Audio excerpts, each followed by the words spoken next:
I've touched on William Dean's Great Western Experiments before, just briefly. Today's subject starts with one of those experiments, number 13, a 242 well tank. It was completed in 1886. It worked a branch line for a while, but in 1897 it was rebuilt as a 440 saddle tank. It got moved around a bit, and was even loaned out to another railway for a time. Eventually, it ended up back at Swindon Works, where it shunted for a few years before being withdrawn in 1926. The engine, in its first form, must not have been too great, because it was radically rebuilt. However, the fundamentals of a solid class were there. In 1900, the first of these would appear. A class doomed by the time it was built. This is the 3600 class, also known as Birdcages. The success of number 11, the prototype, was so great that the 242 was chosen as the next Great Western suburban locomotive. To be perfectly clear, the 242 had already been a great success in other places, such as the Lancashire and Yorkshire's Class 5. The Great Western, however, hadn't really done anything with that sort of arrangement yet. For Great Western locomotives, they had surprisingly spacious cabs, earning them the nickname Birdcages.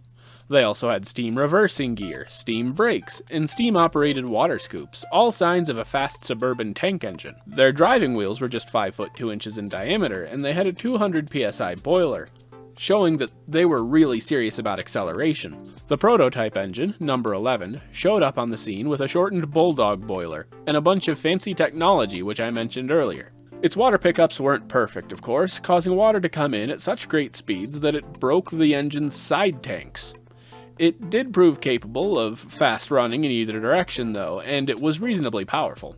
So, a proper batch were outshopped in 1902, a batch of 20. And the second and final batch was just 10 the next year. They went through some changes in their lifespan. Boilers would be replaced with standard number 3 boilers, which were superheated. They had different chimneys installed, eventually settling on an improvement. In 1905, the water scoops were modified from steam-powered to hand-crank, and in 1921, they were removed altogether. As anyone with any familiarity with the rail history of the UK would know, the suburban passenger tank engine of the Great Western Railway is the 262. This started way back in the early 1900s. It was always the case. The 3600s proved successful for their time, sure, but the first run of a Great Western Prairie tank was in 1903, the same year the last 3600 was built. The 3600s totaled 31 engines, and they had a reasonable tractive effort of 19,000 pounds.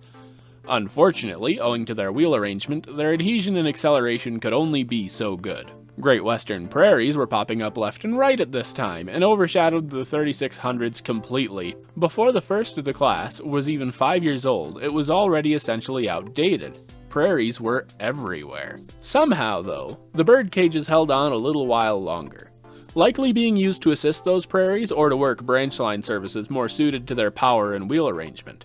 But 1930 came, and they were running out of work to do, so withdrawals began. By the end of 1934, the last of them were withdrawn. Despite their underwhelming nature, they still had a pretty normal class lifespan, 34 years from first built to last withdrawn. None were saved, and I find it highly unlikely anyone would want to build a new one. That said, it would be the most unique Great Western engine in preservation if someone did go through with it. Plus, as far as new builds go, a 242 tank is relatively small and cheap. And on the note of appearances, it looks so normal. It's like someone cut a middle section out of a small prairie, if you know what I mean. Honestly, I really like the look of it. Even if it does feel a little... Hey, so... I've got projects coming out. I have on the shelf right now a script for the L&YR V1s and V3s. It's only about 600 words. It's probably going to be what's out next, and then what's after that is a video on Dougal Drummond's 460s, which is a 2,070 word script.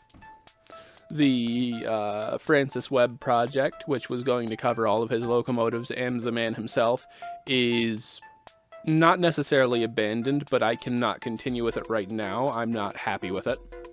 I do not think that I can write a coherent enough script that long. So it's not abandoned. There's still research happening, but it's not going to be out.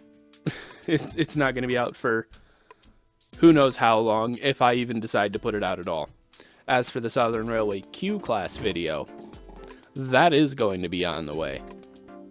It's only slightly longer than the Drummond 460 video will be, and I didn't give it the radical restructure I wanted to, because I do not think if I opened that can of worms, I could reach a product I'd be happy with at the moment. So it's going to come out, well, it's going to be edited. I've got to do the narration and the editing and all that, but it'll be out whenever the editing's done. So far, it's a lower priority than the Drummond 460's video, so if anything, it's going to be after that. Thanks for watching.